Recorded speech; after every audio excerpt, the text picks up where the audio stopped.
Hello friends and dear students, आज का हमारा टॉपिक है artesunate and artemether anti malarial agents, जिन्हें हम लोग आर्टिमिसिनिन डेरिवेटिव्स के रूप में भी जानते हैं। ये हमारे medicinal chemistry third B pharm 6 semester third year syllabus में देखने को मिलते हैं।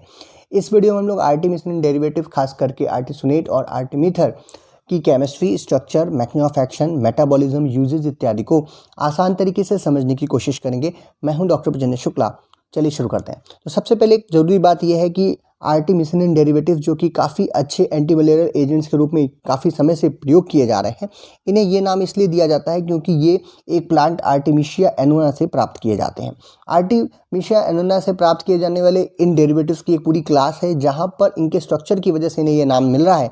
और ये स्ट्रक्चर कुछ खास होता है। ये सेस्किटर्पीन डेरिवेटिव्स हैं, जहां पर सेस्किटर्पीन जो है वो लैक्टोन्स के फॉर्मेट में हमें देखने को मिलते हैं।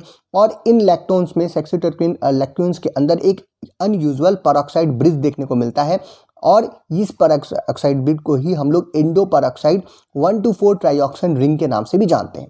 ये 1,2,4 ट्राइऑक्सिन रिंग या परऑक्साइड ब्रिज जो इसे आप कह रहे हैं, इसी की वजह से इन स्ट्रक्चर्स में एंटी मलेरियल प्रॉपर्टीज़ जो है वो हमें देखने को मिलती हैं। आर्टिमिसिनिन और जो उसके सेमी सिंथेटिक डेरिवेटिव्स हैं, आर्टिमिसिनिन सबसे पहली एजेंट थी और इसके सेमी सिंथेटिक डेरिवेटिव्स हमें देखने को मिलते हैं, जिसे आजकल मार्केट में आप लेकर के आते हैं, जिनके नाम है आर्टिसोनेट, आर्टिमीथर, आर्टिथर, इटीसी ढेर सारी जो हैं एजेंट्स बाद में बनकर के सामने आए, जो कि सेमी सिंथेटिक डेरिवेटिव्स हैं आर्टिमिसिनिन। और ये सब के सब जो हैं वो प्लाज्मोडियम फैल्सीपेरम के अगेंस्ट तो इफेक्टिव हैं। कुछ केसेस में ये प्लाज्मोडियम वाइवेक्स के अगेंस्ट भी इफेक्टिव हमें देखने को मिलते हैं। अब बात करते हैं इसके स्ट्रक्चर की। तो बहुत ही सिंपल सा एक आपको रिंग सिस्टम दिखाई दे रहा है। आपको एक चीज़ समझनी है यहाँ पर कि ये सेक्यूटर्पिन लैक्टोन है। सेक्यूटर्पिन लैक्टोन वो होते हैं जहाँ पर सेक्यूटर्पिन जो है वो लैक्टोन के फॉर्मेट में कन्वर्ट हो जाए। यहाँ पर एक खास बात ये है कि ये सेक्यूटर्पिन्स जो होते हैं उनका क्या वैल्यू होता है कि वो हमारे आइसोप्रीन से बने हुए टर्पीन्स कहलाते हैं। आइसोप्रीन की यूनिट्स को हम क्या कहते हैं? टर्पीन्स बोलते हैं। और अगर 3 आइसोप्रीन्स की आइसोप्रीन जो है यूनिट्स आपस में जुड़े तो जो चीज़ बनकर के आएगी उसे हम क्या कहेंगे? सेक्यूटर्पिन्स। और ये एक सर्किल फॉर्मेट में जुड़ रहे हैं। एक लैक्टोन का फॉर्मेट यहाँ पे बन रहा है, आपको दिखाई दे रहा है। ये लैक्टोन रिंग यहाँ पे दिखाई दे रही है, इसीलिए हम लोग इसे सेक्यूटर्पिन लैक्टोन के नाम से जान रहे हैं। अब कई लोगों को ये आपने कोग्नोसी में जरूर पढ़ा होगा, लेकिन अगर आप भूल गए हैं कि आइसोप्रीन क्या होती है, तो आइसोप्रीन जो है जिसका मॉलिक्यूलर फॉर्मूला जो है वो C5H8 होता है, यानी 5 कार्बन की एक चेन होती है। और इसे हम अगर सही तरीके से देखें तो यहाँ पर हमें एक ब्यूटाडाइईन चेन दिखाई देने को मिलती है, जहाँ के दूसरे कार्बन के ऊपर मिथाइल लगा होता है। तो इसे हम कहते हैं 2-मिथाइल-1,3-ब्यूटाडाइन। अब ये आपस में जुड़ करके क्या बना रहे हैं? एक रिंग सिस्टम बना करके दे रहे हैं हमको, और इसीलिए इसे हम क्या बोल रहे हैं? सेक्यूटर्पिन लैक्टोन। जहाँ पर जो हमारा आखिरी कार्बन है वो कार्बोक्सिलिक एसिड ग्रुप जो है उसको लेकर के आ रहा है, और वो जोड़ करके आपके जो है वो लैक्टोन फॉर्मेट में कन्वर्ट हो रहा है। तो इसे हम लोग लैक्टोन कार्बोनिल ग्रुप भी बोल सकते हैं। और ये जो लैक्टोन कार्बोनिल ग्रुप आपको दिखाई दे रहा है 10th पोजीशन पर, इस 10th पोजीशन के लैक्टोन कार्बोनिल ग्रुप के ऊपर ही हम लोग सेमी सिंथेटिक डेरिवेटिव्स बनाने के लिए इसका प्रयोग करते हैं। या जब ये आप इस ड्रग को सीधे आर्टिमिसिनिन को भी अगर हम सीधे एंटी मलेरियल के रूप में लें तो ये भी कन्वर्ट होता है। यहाँ पर ये जो आप पोजीशंस देख रहे हैं इसका रिडक्शन होता है, जिसकी वजह से यहाँ पर H हाइड्रोजन आयन आएगा, ये OH ग्रुप में कन्वर्ट होगा, हाइड्रोक्सिल ग्रुप में कन्वर्ट होगा, और उसी को हम लोग कहते हैं डाईहाइड्रो आर्टिमिसिनिन। और वो डाईहाइड्रो आर्टिमिसिनिन जो है वो एक इफेक्टिव या आप कह सकते हैं एक्टिव मेटाबोलाइट्स के रूप में हमारे शरीर के अंदर यूज़ किया जाता है। तो ये जो पोजीशन है बहुत खास है। इसके साथ ही साथ पोजीशन नंबर 9, पोजीशन नंबर 6 और पोजीशन नंबर 3 पे हमको 3 मिथाइल ग्रुप देखने को मिलते हैं। ये आइसोप्रीन के हमारे जो 2 मिथाइल ग्रुप जो है वही ग्रुप्स हैं, इसीलिए आपको ये भी पता चल रहा है कि टोटल यहाँ पर 15 कार्बन की ये चेन जो है आपको देखने को मिलेगी, क्योंकि C5H8 के 3 यूनिट से मिलकर के ये बनी हुई है। आगे बात करते हैं, जब ये जो लैक्टोन कार्बोनिल ग्रुप है, अभी जैसे मैंने कहा, इसका रिडक्शन किया जाता है विथ हाइड्रोजन। एक हाइड्रोजन आप यहाँ जोड़ दीजिए, एक हाइड्रोजन इस 10वें नंबर के कार्बन पे जोड़ दीजिए, इन दोनों जगहों पे, एक ऑक्सीजन पे, एक इस 10वें नंबर के कार्बन पे। तो जो चीज़ बन करके आएगी उसे हम कहेंगे डाईहाइड्रो आर्टिमिसिनिन, जो कि एक एक्टिव ड्रग है और एक्टिव मेटाबोलाइट भी। अगर हम शरीर के अंदर लें तो लीवर में जाकर के भी यहीं पर क्या होता है? इसका रिडक्शन कॉज होता है। इसके साथ ही साथ अगर इसका रिडक्शन किया जाए और साथ ही साथ इसको कन्वर्ट किया जाए मिथाइल ईथर के रूप में, तो जो ड्रग का स्ट्रक्चर बन करके आएगा उसे हम क्या कहेंगे? आर्टिमीथर। और फिर से अगर इसी कंपाउंड को अगर हम रिड्यूस करें और इसको कन्वर्ट करें हेमीसक्सिनेट एस्टर के रूप में यहाँ पर इस ऑक्सीजन के ऊपर, तो जो ड्रग बनेगी उसी को हम क्या कहेंगे, आर्टिसोनेट कहेंगे। आइए इन स्ट्रक्चर्स को और क्लियर करते हैं और समझने की कोशिश करते हैं कि इसका क्या मतलब हुआ।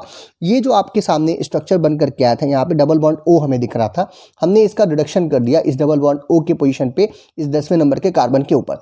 इस 10वें नंबर के कार्बन के ऊपर अगर हाइड्रोजन लगा दें तो, और ये डबल बॉन्ड जो था इट विल बी ब्रेक, और इस ऑक्सीजन के ऊपर भी आप यहाँ पर सब्स्टिट्यूशन कर रहे हैं with the different group, with the hydrogen और एनी अदर ग्रुप। तो यहाँ पर जो रिडक्शन होने की वजह से ये जो आर्टिमिसिनिन का जो स्ट्रक्चर था वो अब सेमी सिंथेटिक डिफरेंट चीज़ों में बदलने लगेगा।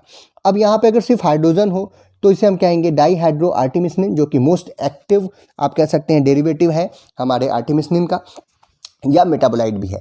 इसके साथ ही साथ जो आप देख रहे हो कि ये जो R यहाँ पे लिखा हुआ है, अगर यहाँ पे हम CH3 डाल दें तो ये एक लाइपोफिलिक एजेंट के रूप में कन्वर्ट होगा, और इस स्ट्रक्चर में सिर्फ यहाँ पर CH3 डाल देने से ही आपको जो ड्रग प्राप्त होगी उसे हम कहेंगे आर्टिमिथर।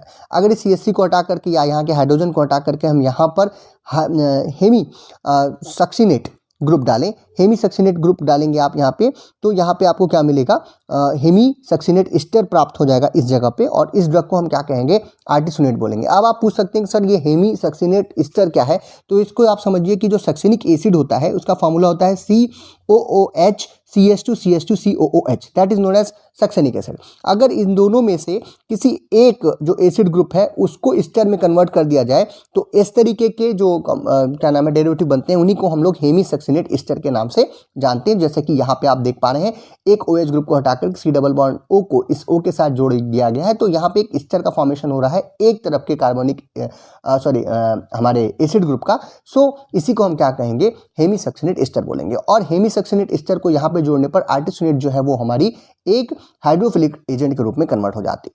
अगर हम सिंपल यहाँ पे इथाइल या मिथाइल ग्रुप जोड़ कर हटा करके या हाइड्रोजन हटा करके यहाँ पे हम लोग इथाइल ग्रुप जोड़ दें इस ऑक्सीजन के ऊपर, तो हमें एक ड्रग और प्राप्त होती है जिसे हम कहते हैं आर्टिथर।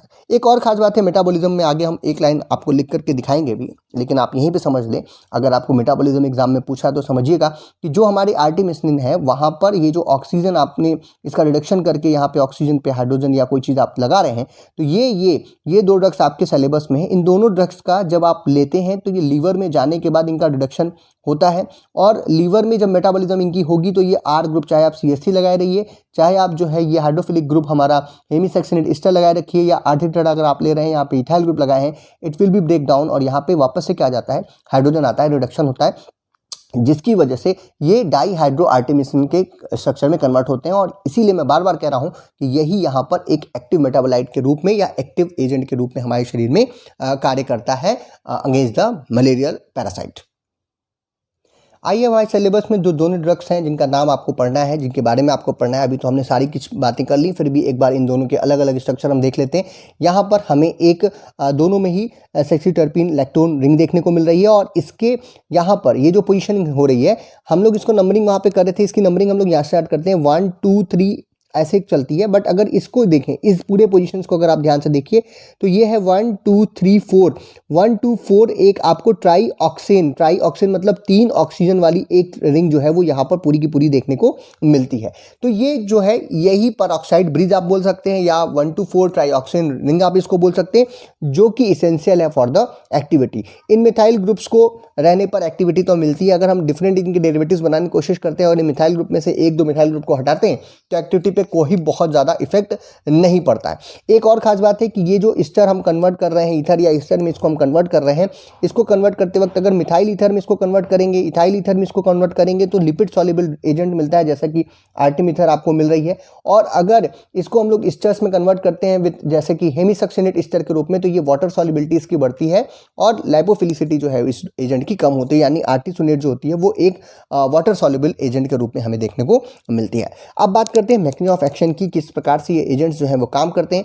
तो एक और खास बात है, जो ये एजेंट है इसमें जो ये जो ब्रिज की बात हमने की थी, इसी को हम लोग मैकेनिज्म ऑफ एक्शन में भी लेकर के जाएंगे। जब जो हमारा पैराक्साइड है पैरासाइट जो है वो जब हमारे ब्लड को ले रहा है, अंदर ले जाता है, तो उसी के साथ साथ ड्रग भी चली गई, और जो वो हीम को तोड़ रहा है, जैसे हम लोग ने पिछले टर्न पे बात किया था दूसरी ड्रग्स में के मामले में, कि वो क्या करते हैं कि जो हीम है वो उसके लिए टॉक्सिक मटेरियल के रूप में काम करता है। वही हीम जो है वो आएगा और हमारे जो ड्रग्स हैं आर्टिमीथर या आर्टिसोनेट या इस तरह की कोई भी ड्रग्स, इस ब्रिज को यहाँ से क्या करता है, होमोलिटिक फिजन करता है इन दोनों ऑक्सीजन के बीच के इस बॉन्ड को। जो ये कोवैलेंट बॉन्ड बन रहा है इसमें क्या करेगा, होमोलिटिक फिजन करेगा, जिसकी वजह से फ्री रेडिकल कंडीशन जो है वो कन्वर्ट होंगी।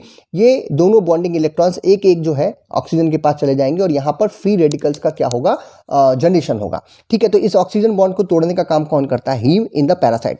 ये जो आयरन मीडिएटेड जो क्लीवेज हो रहा है ब्रिज का, उसकी वजह से highly reactive free radical species बनती हैं, जैसा कि मैंने आपको स्ट्रक्चर में भी दिखाया, और जो कि बाइंड करने लगते हैं, क्योंकि आप सबको मालूम है फ्री रेडिकल्स जो स्पीसीज होती हैं वो बहुत ज़्यादा रिएक्टिव होती हैं।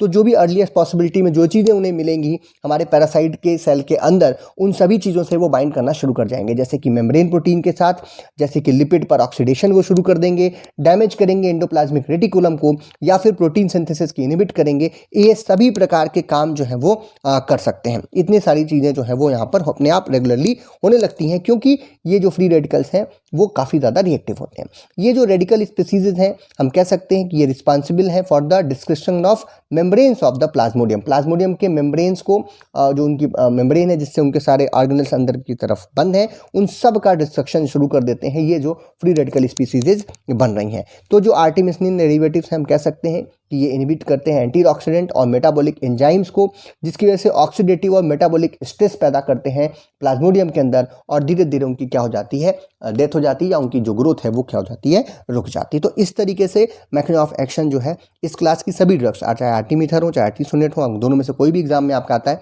तो आप सेम मैकेनिज्म ऑफ एक्शन यहाँ पर लिख सकते हैं, और चाहे तो आप वो दिखा भी सकते हैं कि किस प्रकार से फ्री रेडिकल जो है यहाँ पर बन रहा है। बात करते हैं मेटाबॉलिज्म की। अगर मेटाबॉलिज्म पूछा जाता है तो हमने आपको कई बार मेटाबॉलिज्म के बारे में इस वीडियो में कई बार बोल दिया। आप कहेंगे सर एक ही बात बार बार आप बोल रहे हैं, लेकिन ध्यान दीजिएगा कि जब ये ड्रग्स, इसमें से कोई भी ड्रग हमारे शरीर के अंदर जाती है तो वो मेटाबोलाइज्ड होती है लीवर के द्वारा। लीवर उसका मेटाबोलाइज करता है विद द हेपेटिक एंजाइम, खास करके जैसे कि साइटोक्रोम P3A4/5 के द्वारा, और ये टूट जाते हैं डाईहाइड्रो आर्टिमिसिन में, जिसे हम लोग DHA भी बोल रहे हैं, एक्टिव फॉर्मेट है ये ड्रग का, या फिर 9,10 डाईहाइड्रोक्सी आर्टिमिसिन या डीऑक्सी आर्टिमिसिन, जो कि इनएक्टिव मेटाबोलाइट्स हैं, उनमें ये टूटते हैं। और भी कुछ मेटाबोलाइट बनते हैं, but these are the important metabolite of this drug.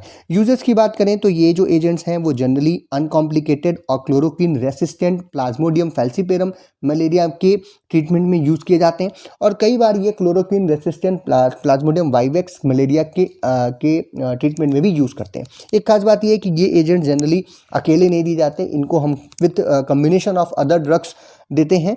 और जैसा कि इस क्लास के में या इस तरीके के जो एंटी मलेरिया एजेंट्स हम देख रहे थे क्लोरोक्विन के बाद से, उन सभी में हम देख रहे थे कि मैकेनिज्म कम्बिनेशन के साथ ही इनको देते हैं। तो ठीक उसी तरीके से जैसे कि लुमेफेंट्रिन ड्रग के साथ इसको दे दीजिए, या प्राइमाक्विन के साथ दे दीजिए, या फिर मल्टी ड्रग रेसिस्टेंट स्ट्रेन्स जो है फैल्सीपेरम मलेरिया के, उसके ट्रीटमेंट में भी इसका प्रयोग जो है इन कम्बिनेशंस के साथ जो है वो हम लोग करते हैं। इसके साथ क्योंकि ये एक काफ़ी अच्छा एंटी पैरासिटिक एजेंट है, तो कुछ पैरासाइट्स जैसे कि ट्रिमेडोड इन्फेक्शंस हैं जो कि सोमियासिस जैसी कंडीशंस प्रोड्यूस करते हैं, जो कि वाटर बॉर्न डिसीज़ है। और ये जो हमारा ट्रेमेडोड है ये एक आप बोल सकते हैं फ्लूक वॉर्म की तरीके से होता है, जो कि एक पैरासाइट है और वाटर जनित बीमारियां जो है वो कॉज करता है। काफ़ी रेयर प्रॉब्लम है, but it may be occur, और इसके ट्रीटमेंट में भी जो है, क्योंकि ये एक एंटी पैरासिटिक एजेंट है हमारा, चाहे वो आर्टिमीथर हो चाहे वो आर्टिसोनेट हो, इनका प्रयोग यहाँ पर भी किया जा सकता है मलेरिया के ट्रीटमेंट के साथ ही साथ।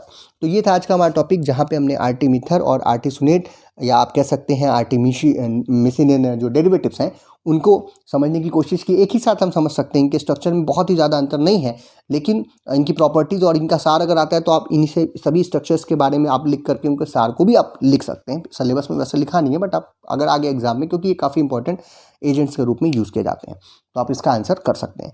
और अगर इसके अलावा भी कोई आपके प्रश्न हो तो आप कमेंट बॉक्स में लिख सकते हैं, उनको हम आंसर करने की कोशिश करेंगे। आपके जो ऐप है doctor PKS doctor MPS classes, उसमें हम जल्द ही सारी कुछ चीज़ें अपलोड कर रहे हैं। 1-1.5 हफ्ते के अंदर हम सब कुछ अपलोड कर देंगे, आपके 3 सब्जेक्ट कम से कम। और जो वो ऐप का लिंक है वो आपको डिस्क्रिप्शन मिल जाएगा, आप वहाँ से उसको डाउनलोड कर सकते हैं। साथ ही साथ आप doctor PKS doctor MPS classes type करके गूगल प्ले स्टोर से भी सर्च कर सकते हैं हमारे ऐप को। एक और ख़ास बात है कि अगर ये वीडियो आपको पसंद आया हो तो इसे लाइक कीजिए, अपने फ्रेंड्स में शेयर कीजिए, चैनल पर नए हो तो चैनल को सब्सक्राइब कीजिए। वीडियो को देखने के लिए बहुत बहुत धन्यवाद।